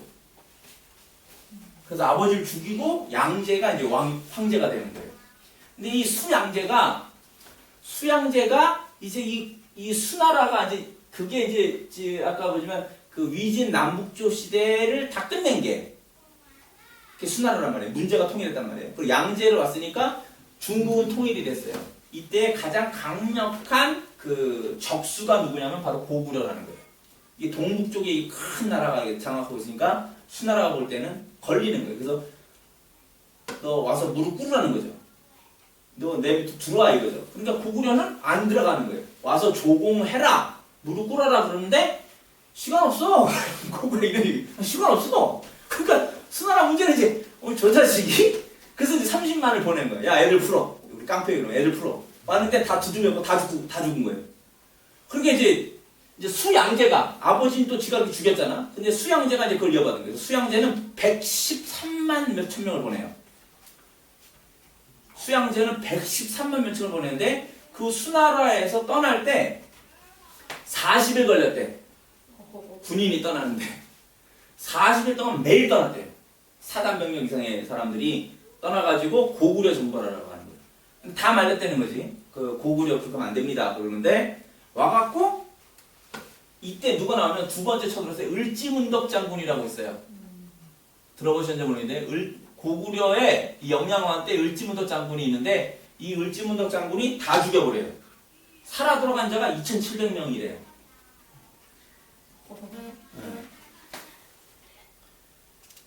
113만 3,800명인가 612년에 113만 3,800명의 군사로 고구려 침공에 나서요. 그래서 이때 이제 쳐들어오는데 이때 그쪽에 적장이 누구냐면 수나라 장군이 누구냐면 우문술이라는 장군이에요. 이름이 벌써 좀 우둔하게 생겼죠. 우문술. 예, 우문술 장군인데 우문술이가 이제 그 하늘 저기 하니까 이제 별동대를 조직을 해갖고 평양을 먼저 치기 위해서 이제 기마부대 얘들이 이제 빨리 진격해 들어와요. 그래서 평양성을 치러 왔는데 이제 을지문덕 장군이 항복이요 그러고 이제 간 거예요. 거짓 항복해갖고 이제 이렇게 장군 이렇게 오시는데 수공하시다고 탁 이제 저 돼지고기하고 뭐 이런 거에서 상을 차려가고 술을 딱 해서 이제 갖다 바치면서 우리 왕께서 이제 곧 항복하라고 올 겁니다. 거짓 항복하라고 딱 간 거예요. 그 다음에 적진을 다 살핀 거예요. 을지문덕 장군이. 그 다음에 시를 한사 장군의 그 위대함에 대해서 제가 시를 하나 적어드리겠습니다. 하고 탁 적고는 탁 이렇게 바치고 그러니까 준 거죠. 그리고는 네, 저 가서 왕을 만나겠습니다. 하고는 이제 안녕히 계세요. 그리고 이제 떠난 거예요, 을지문덕이. 그런데 이게 뭐라고 써나고 딱 펴봤더니 거기 이렇게 이제 우문술한테 을지문덕 장군이 적장인 우문술에게 이렇게 써놓고 신통한 전략은 천문을 헤아리고 기묘한 전술은 지리를 통달하였다. 싸움에서 이겨 공로가 이미 높으니 만족함을 알고 이제 그만 돌아가게나. 이런 시를 딱 쓴 거예요. 이게 지금 중국말로 된 걸 내가 못 읽어. 판티지로 된 거 복잡해. 근데 이 뜻이에요. 이 한자를 탁 던져주고 갔어요. 우문술가 딱 보는 순간 이건 항복이 아니구나. 내가 속았다. 을지문덕을 죽였어야 되는데 저 적장 중에 최고의 장군인데 저자를 내가 안 죽이고 살려보내는 게 실수다. 대담하죠. 적장의 최고 장수가 을지문덕인데 적장을 1대1로 만나러 온 거예요. 죽을 수도 있잖아요. 근데 하나도 이제 우리는 쫄지도 않고 당당하게 가서 적장을 만나고 그런 조롱의 글을 탁 써놓고는 왔단 말이에요. 그래서 조선에 이제 민족학자가 있는데 조선에 이제 그 민족 역사학자가 단재 신채호 선생님이라는 분이 계세요. 신채호가 말하기를 아까 우리가 조선 여자의 귀범은 누구라 그랬어요? 소선호, 웅녀 이런 여자인데 조선 남자의 귀감은 누구냐? 대표가 을지문덕이라는 거예요.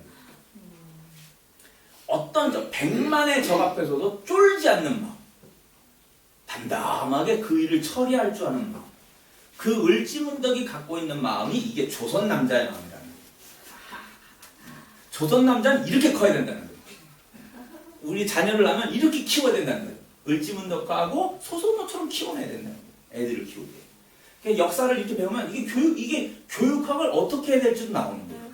대담하게 키워줘야 되는 거죠, 애들을. 그래서 신채호는 아주 이 을지문덕에 대하여서 그 당시 신채호 활동할 때 뭐냐면 일본 강점기 시대, 일본이 우리나라 점령했을 때거든. 그러니까 우리 민족의 아이들을 이런 상해 임정보 이런 데 와서 연길 이런 쪽에 와갖고 활동하는 분이거든요. 역사학자로 독립군으로서. 그분이 애들 가르치면 이렇게 가르친 거예요. 야, 니네 여자는 소선호, 웅녀 이렇게 그런 거야. 남자 니들은 을지문덕처럼 키는 거야. 그래야 일본 놈들 친다. 이렇게 이제 쳐버릴 수 있다. 이렇게 가르쳐요. 이게 얼마나 중요한 거예요. 이 역사학에서. 그럼 애들이 뭐 저런 애들 조그만 애들이 들었어. 이런 얘기를 다 들어보세요. 눈이 충충해. 난 저렇게 될 거야. 딱 이 마음을 갖게 되는 거예요. 그게 민족을 가르치는 거예요. 역사에서 이 정신을 가르치고 그걸 이어나가라고 하는 것이죠. 그래서 나중에 이제 우문수리가 속았다 그러고 이제 도망을 가는데 우에 살수라고 하는 것. 자, 이제 이 살수를 좋아해서 한국지리 아까 8개, 8개의 도를 제가 말씀드렸습니다. 이 도에서 이제 조금 이제 강을 조금 더해 드릴게요.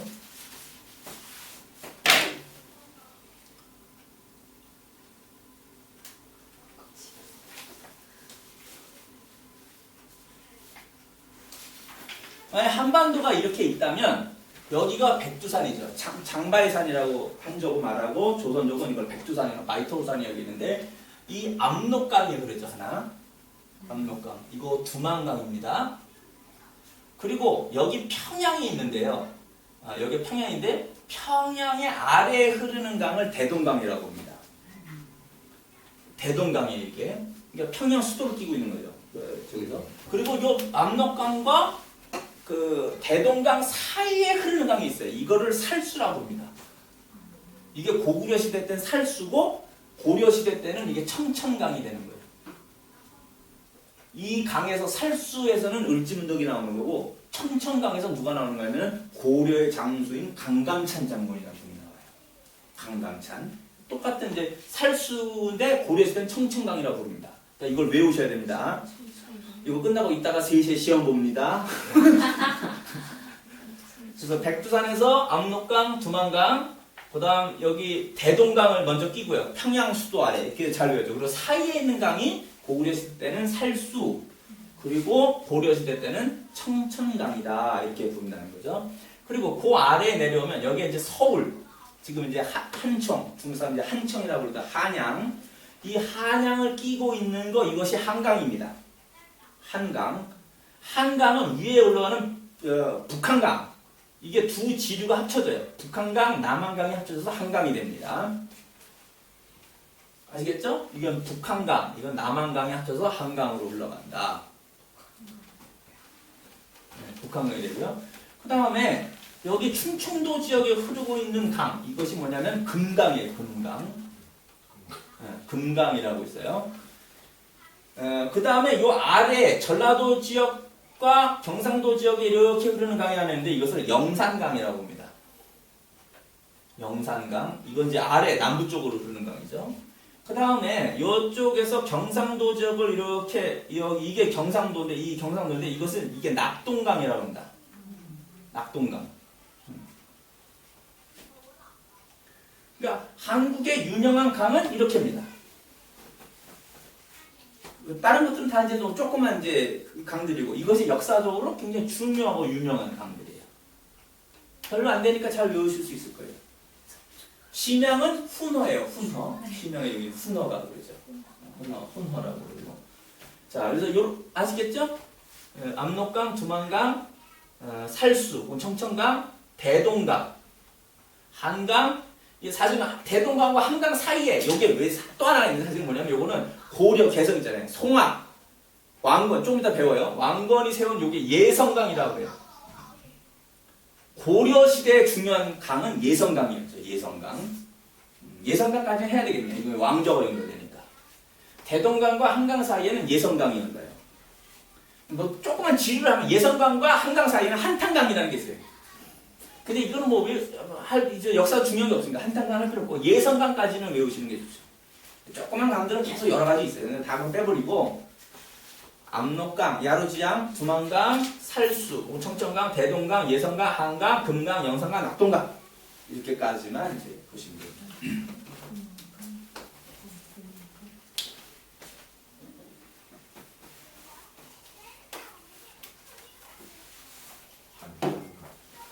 부강은 안 들어가요? 부강. 부강이요? 네.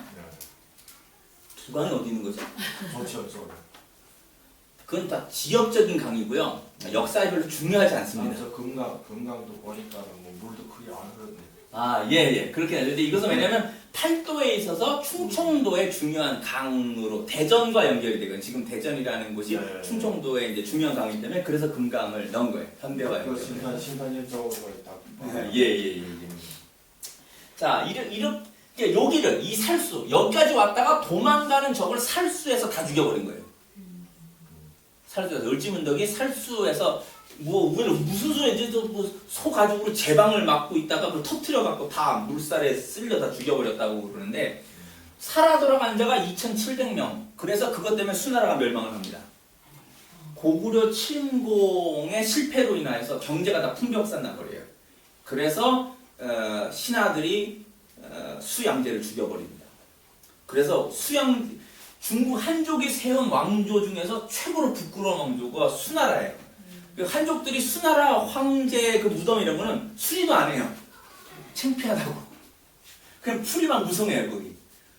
이렇게 지나가면 한번 이렇게 나온 걸 봤는데, 무성한 채 그대로 놔뒀더라고요. 한족들 자기들이 창피한 거죠. 외저 그 고구려로 쳐들어갔다가 멸망까지 당해버렸으니까, 왕조가. 그래서 부끄러워서 지워버리고 싶어 하는 왕조가 이제 수나라예요. 자, 그래서 이제 을지문덕 우리가 이런 것들을 이제 하시고요. 그 다음이 여기까지 됐고, 그 다음이 이제 27대 왕이 영유왕이에요. 27대가 영유왕인데, 자, 이분은 이 영유왕을 발음 그대로 하면 뭐가 돼요? 역유. 그죠? 뭔가 잘못됐죠? 영유왕 그러면 이게 뭐가 잘못됐는데 뭐냐면 외우기 쉬워요. 이게 왜냐면 이제까지는 왕들이 다 뭐예요? 저쪽이 쳐들어오면 가서 받아버렸죠. 중국 쪽에서 쳐들어오면 다 쳐버린 거예요. 그런데 영유왕은 이 을지문덕 살수 대처 이런 걸 다 하고 난 다음에 국가가 좀 약하다고 생각을 한 거예요. 그래서 영유왕은 이제 수나라는 없어지고 이제 당나라가 세워져 나가는 때거든요. 그 수당 전환 교체기에 중국 쪽하고 접촉을 해서 잘 사귀려고 그랬어요. 그러니까 화친책을 취한 거죠. 그러니까 영유 반대죠. 지금까지 고구려가 했던 정책하고는 다른 정책을 피니까 이게 문제가 생긴 거예요. 이런 이제 정책을 피니까 귀족들 가운데 이제 이 뭐냐면 저기 급진주의자들 있죠. 이 뭐냐면 전쟁해야 된다 끝까지. 여기에 대표가 누구냐면 유명한 연개소문이에요. 처음 들어보시겠지만 연개소문이라는 것은 이 사람은 그 중국 베이징에도 찡쥐 베이징 찡쥐에 이 사람이 계속 나와요. 찡쥐에 경극에 이 연개소문이 무서운 괴물처럼 해서 막 이제 당태종 이세민 막 괴롭히고 하는 고구려의 전무후무한 그 당태종 이세민은 한족 중에서 한우띠하고 당타이종 리스민을 가장 존경해요. 한족 애들이. 근데 이세민을 공포에 떨게 한 사람이 이 사람이에요. 그래가지고 북경 찡쥐에 베이징 찡쥐에 이 사람이 이제 괴물처럼 나오는 거지. 이세민을 괴롭히는 그런 괴물처럼 돼서 나오는데 그 괴물이 연개소문이에요 사실은.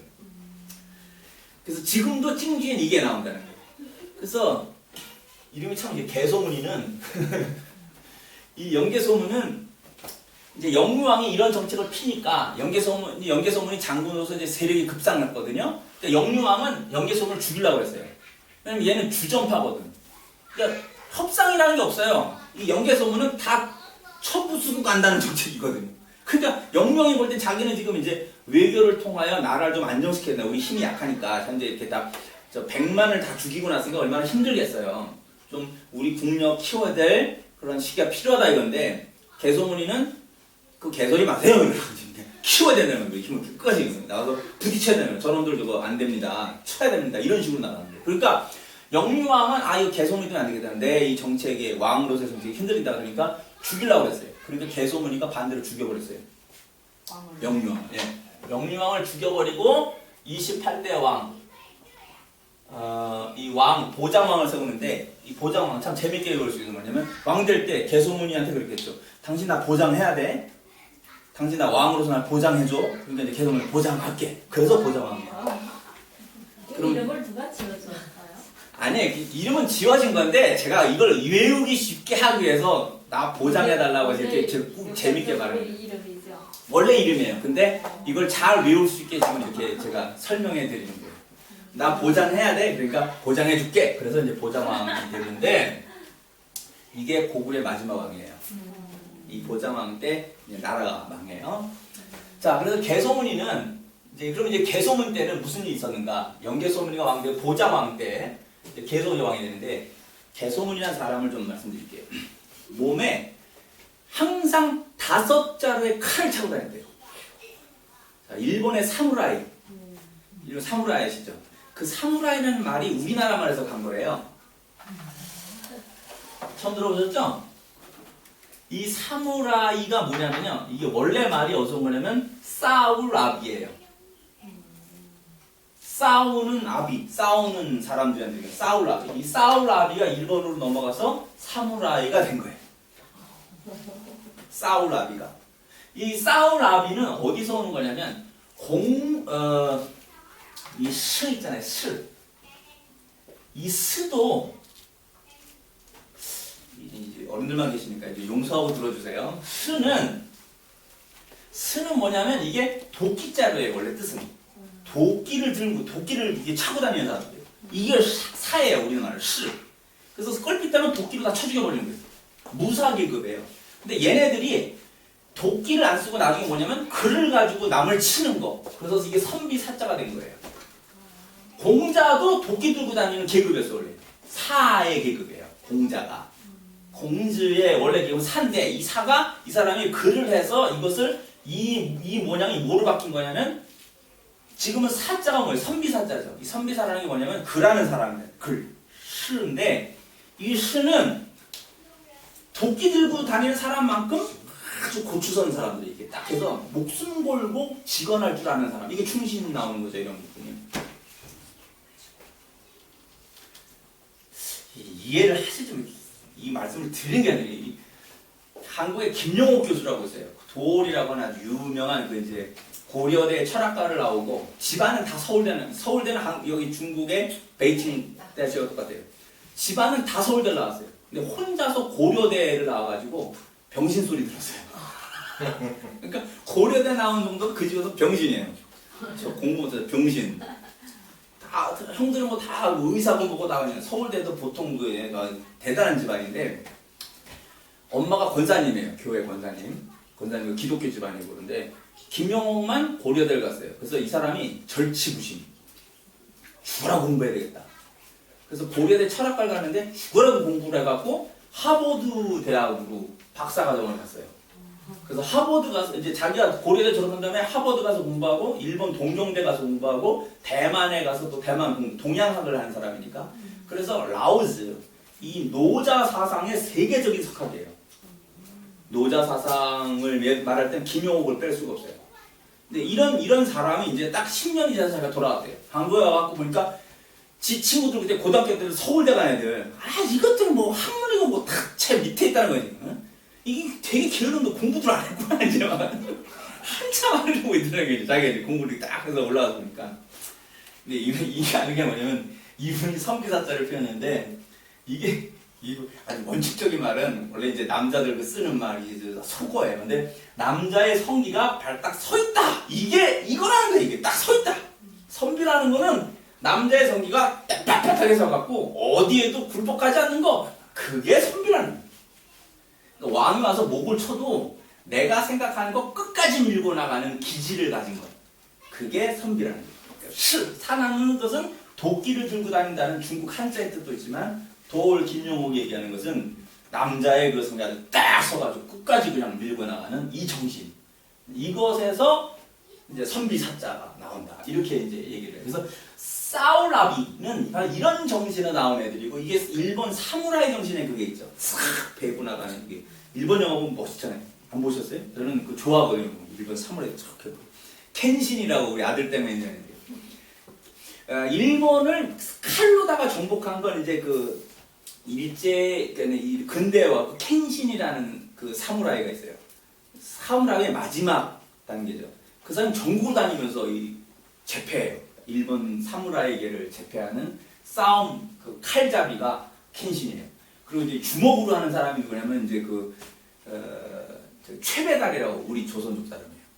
최배달이 또 돌아다니면서 이 주먹으로 다 평정을 해버려요. 그래서 일본인으로서는 검도의 켄신이 있고 그게 절권도인지 이게 가라데하고 태권도에 그 이제 만들어낸 거예요. 근데 이거로는 조선족의 최메달이라고 있어요. 이게 다 싸우라비들이죠. 싸우라비들. 뭐 얘기가 돼요, 또 같이? 개소문. 사무라이는 칼을 두 자로 갖고 다녀요, 얘네는. 그러니까 긴 칼이 있고 짧은 칼이 있어요. 그러니까 긴 칼이 없어지면 짧은 칼을 하는데 이건 자결할 때도 쓸 수 있고 항상 사무라이는 두 자를 찹니다. 근데 개소문이는 몇 자루요? 5자루 찹니다. 항상 5자루를 타고 다니고 그 다음에 보좌왕을 세운 다음에 그 말을 탈 때는 항상 신하들, 문신들을 엎드리게 해요. 그 다음에 거기 밟고 타요. 그러니까 이건 문신들을 완전히 지 종처럼 부리는 사람이 개소문이었어요. 대단하죠? 그런 그 호기가 있는 사람인데 이때 누구냐면 이세민이가 당태종 이세민이가 고구려를 쳐들어온 거예요. 연개소문이 있는 보좌왕 시대에 중국의 당나라, 이제 수나라 아까 다 멸망했잖아요. 그거들 두 번 쳐들어다 다 망해버렸고 당나라의 당태종 이세민이는 아버지 그 이연을 도와서 당나라를 세운 최고의 인물이 이세민이란 말이에요. 그 이세민에 뭐가 있냐면은 그 베이 현무문 사건이라고 해요. 현무문이 뭐냐면 왕궁을 세울 때 왕궁에 동서남북의 문이 있는데 동쪽은 뭐냐면은 청룡이에요. 청룡문이라고 그러죠. 서쪽은 백호, 하얀 호랑이. 남쪽은 주작, 붉은 그 공작새 같은 주작. 이게 이제 피닉스라서 불사조를 말하는 거예요.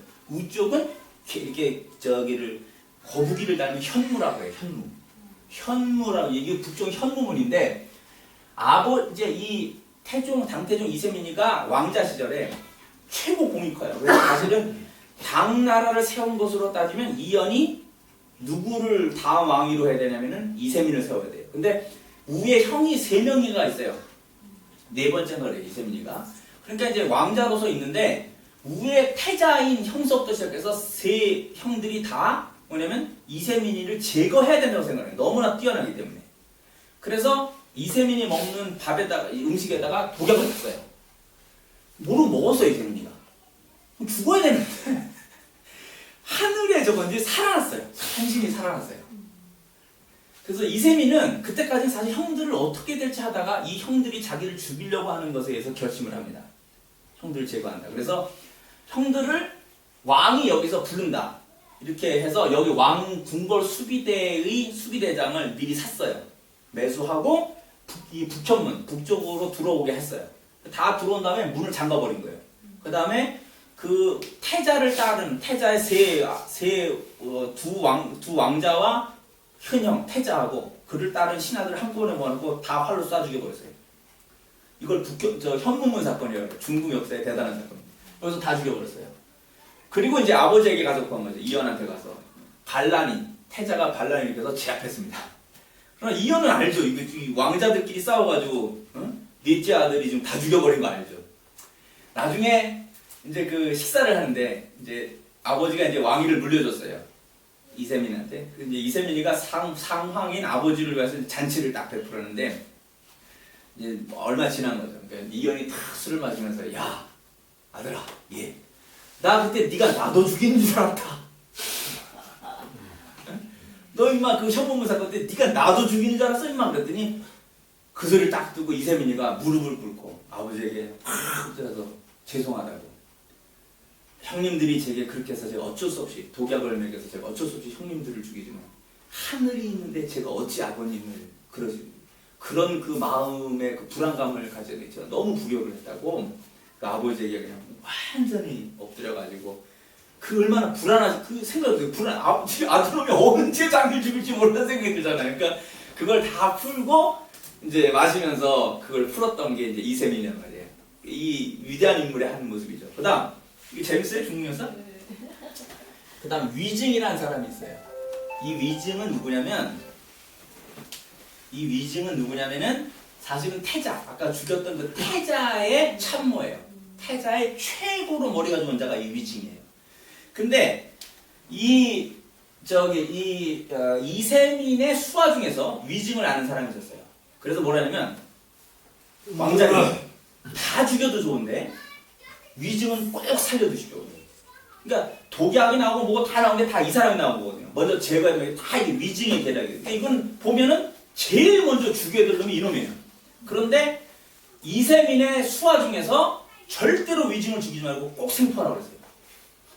반드시 당신에게 필요한 자니까 꼭 생포하십시오. 그래서 이세민이가 위증을 죽이지 않고 태자의 최고 참모인 위증을 살려둬요. 그 다음에 데리고 와서 얘기를 해줘요. 이제 너 우리 왕자님이 너 살린다. 그리고 이제 만나고 나를 위해서 충성해달라 부탁을 해요. 그러니까 위증이 충성을 바쳐요. 다 이제 이미 죽은 다 죽었잖아요. 그러니까 이세민과 함께 연합하여서 이제 당나라를 세워 나가는데 하루는 이제 이세민의 부인이 무황가 그래요. 무시예요. 무신가 그런데 우저티엔이지. 우저티엔 아니에요. 맞다. 우저티엔이다. 아니. 이게 좋아했는데 왕후가 있고 우저티엔은 나중에 태종이 늙었을 때 좋아한 여자예요. 그러다 우저티엔이 이세민이가 죽고 그 아들 고종 당고종하고 이제 결혼해서 황후가 되는 여자가 이 여자예요. 그런데 이 하루는 이제 시시권에서 들어온 거예요. 이세민이가 왕후한테 와갖고 근데 이 위증 새끼 오늘 반드시 죽인다 이제 막 그러는 거예요. 그러니까 왜 그러냐고 그러니까 아니 총리라는 놈 새끼가 맨날 나를 반대한다고. 황제가 말을 하면 황제 위신을 세워줘야죠. 저놈 새끼는 내가 말만 하면 반대하고 내가 오늘 반드시 저놈 새끼 죽인다고 이제 막 칼을 막 잡고 이제 난리가 나요. 그래서 이 황후가 딱 가더니 술 한 잔 딱 갖고 나오는 거예요. 그러더니 삐샤 그러면서 주헌이 뭐야 그랬더니 당신이 얼마나 그 신하에게 바른 말을 할 수 있도록 해줬으면 당신의 말을 반대할 수 있습니까? 총리가 당신의 눈치를 안 보고 자신의 정책을 당신한테 당당히 말할 수 있다는 것은 당신이 그를 얼마나 신뢰하고 해줬기 때문에 그게 가능한 겁니다. 축하드립니다. 진정한 충신을 잡으셨습니다. 이렇게 말을 하는 거예요. 그러니까 죽으려고 들어왔다가 장손왕후가 그랬대요. 장손무기인가 그 왕후에. 그래서 이 말을 듣고 이세민이가 그런 것 같은 거예요. 그러니까 허허허 웃으면서 칼 도로 집어넣고 위증을 그대로 썼다는 거예요. 그러니까 이 황후의 기능이 얼마나 센지를 말해주는 대표적인 일이거든요. 그때 또 무슨 일이 하나가 있었냐면 그러니까 이 위증이 말했어요. 위증이 먼저 죽었거든요. 그러니까 죽을 때 이세민의 기질을 알아야 돼. 이 이세민이 꼭 고구려 칠 거 알거든요. 그러니까는 폐하 제가 유언을 하게 절대로 고구려 건드리지 마세요. 절대로 고구려가 아무리 저기라도 그거 건드리면 안 됩니다. 이렇게 얘기를 했어요. 그리고 죽었어요, 유진이가. 약속하세요. 약속한다. 그리고 죽었거든요. 근데 근질근질한 거야, 이세민이는. 저 건방진 놈의 새끼들 저거 수나라를 다 부수고는 이거 본때를 한번 보여줘야 되지 않느냐. 자기는 최고잖아요. 당시 최고고 최고의 전략가면 직접 무술을 할 줄 아는 자니까 쳐야 된다는 거지. 그러니까 위증이 살아있으면 목숨 걸고 막았을 거예요. 근데 그걸 안 듣고 100만을 다시 이끄는 거예요. 100만 대군을 이끌고 쳐들어간 거예요. 수양제처럼 똑같이 고구려로. 근데 쳐들어왔을 때 방어선, 고구려의 방어선이 어디냐면은 요동성, 여기 이제 요동의 동쪽에 요동성서부터 해서 여러 성들이 있어요. 그 중에 하나가 안시성이라는 게 있어요. 이건 조그만 성이에요. 군사가 3만 명 정도밖에 안 돼요. 그리고 백성이 한 4만 명 돼서 조합 7만 명 정도밖에 안 되는 작은 성이에요. 요동성이로 그거 다 부쉈어요. 근데 여기를 하나 따면 이거 부수고 나가야 되는 거예요. 그리고 이제 평양으로 가야 되는 거예요. 왜 이거를 안 부수면 안 되냐면 그냥 들어가면 뒤에서 공격을 해요. 앞에서 개소문이가 오고 뒤에서 치면 협공에 걸리는 거예요. 그리고 여기는 다 산이기 때문에 이 산세에 고구려의 전술이 뭐냐면 매복 작전이에요. 위에서 밑으로 쏘면서 다 죽여버리는 거예요. 그러니까 한족 아이들은 뭐냐면 벌판에서 싸워요. 왜냐면 관우 장군이 딱 벌판에서 장수들끼리 칼 갖고 싸우는 거지 이런 산에서 유격전을 해본 적이 없어요.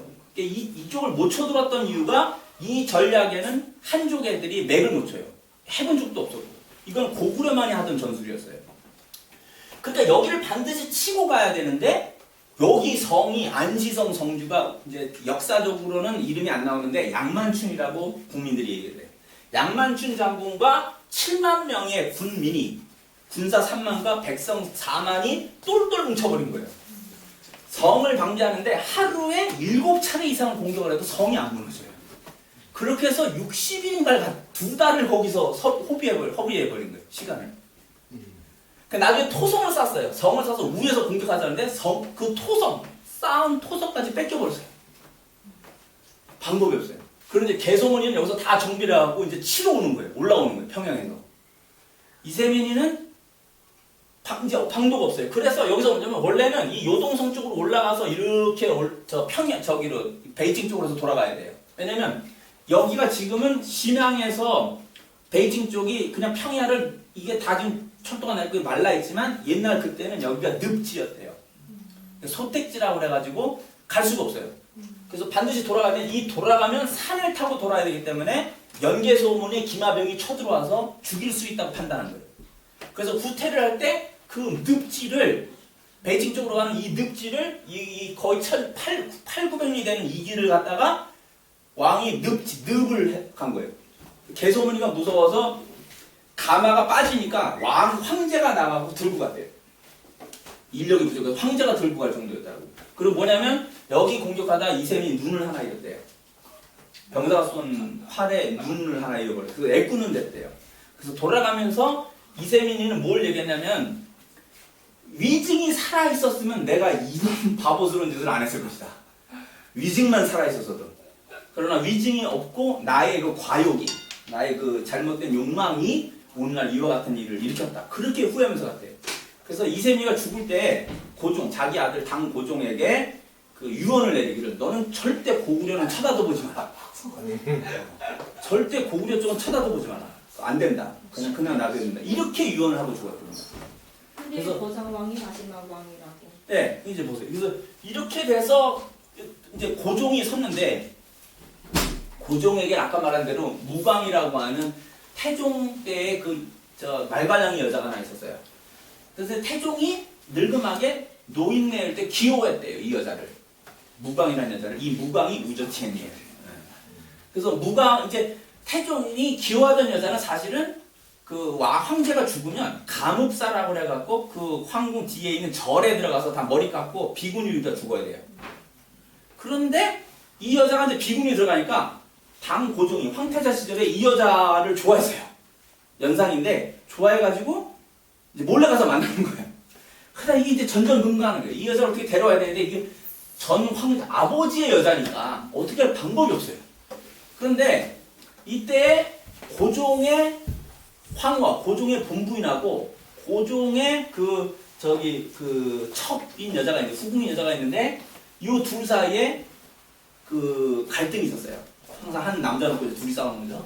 그러니까 요것 때문에 왕이 이쪽을 총애하니까 이 황후가 누구를 데리고 오냐면은 자기 남편이 그 무광이라는 여자를 좋아하는 걸 알아요. 그러니까 얘를 견제하기 위해서 감옥사에 있는 여자를 갖다 불러올려요. 불러올려가지고는 시녀로 다시 회복을 시켜주는 거예요. 자, 이렇게 이제 무슨 일이 벌어지면 당고종이 여자가 된 거잖아요. 아버지 여자가 아니에요. 감옥에서 황후가 불러올렸으니까. 그런 다음에 이 무광이는 둘 이간질을 시켜갖고 자기가 처음에 애를 낳는데 이거를 갖다가 그때 그 황후의 황후가 갔다 온 다음에 애가 죽었다고 이렇게 바꿔요. 그래가지고 황후 죽고 첩 죽고 다 죽는 다음에 자기가 황후 되는 거예요. 무서운 여자예요, 우저티.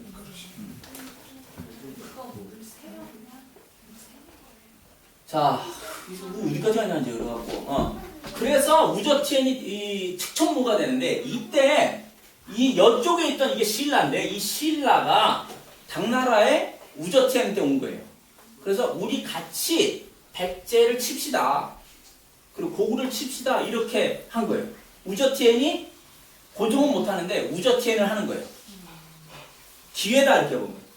옛날에 협공을 잘 못했었는데 협공을 치자.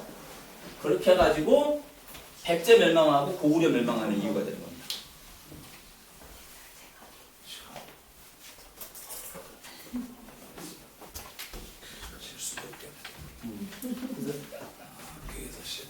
예. 근데 이 연개소문이하고 그럼 양만춘의 관계는 어떤가?